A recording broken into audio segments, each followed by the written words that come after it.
Okay. On this slide, I want to talk about or try to wrap up so far what we discussed so far, which is instructional leadership framework. This initiative is part of the DOE initiative concerning the equity and excellence for all. In this case now, everything we discussed so far, you could say that is abstract. And teaching is abstract, but then we got to observe, we got to monitor, we got to be vigilant of what's going on in the student, in the environment. Therefore, we must take the abstract and make it concrete, or in other words, take the theory and make it practical.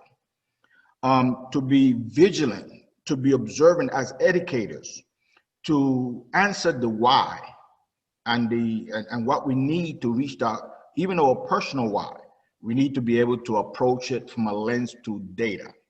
So when we look at the instructional leadership framework, which include 3 different areas, which is the strengthen the core instruction, which is, we know, is best practices and what it takes to reach that level. And then not only that, but what goal are we reaching through data?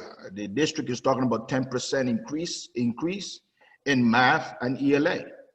And then with that, know your student well. In this environment that we are through this pandemic situation, SEL is important. So social emotional learning and all that to do with the supporting our student emotionally is also important. Alongside with that, we want to also share inclusive curriculum. In other words, there's more different resources for us to reach our own goal for us implementing the pedagogy that we need, especially during this time of the remote learning process. Okay, so we're looking at the framework here that reflect the instructional leadership framework, which is also part of the ILT objective that the principal talked about, Dr. Pembroke. Inside that circle, you see creative, a supportive environment. Okay, create supportive environment and set rigorous expectation for every student. In other words, number 1, our instruction can't be a cookie cutter. That's what we're talking about. So we're able to achieve our objective, meeting each child need, but also though, not only the performance or the achievement outcome as far as performance is concerned, but also the emotional support that they would need to make that achievement happen. So again, we're going with the why.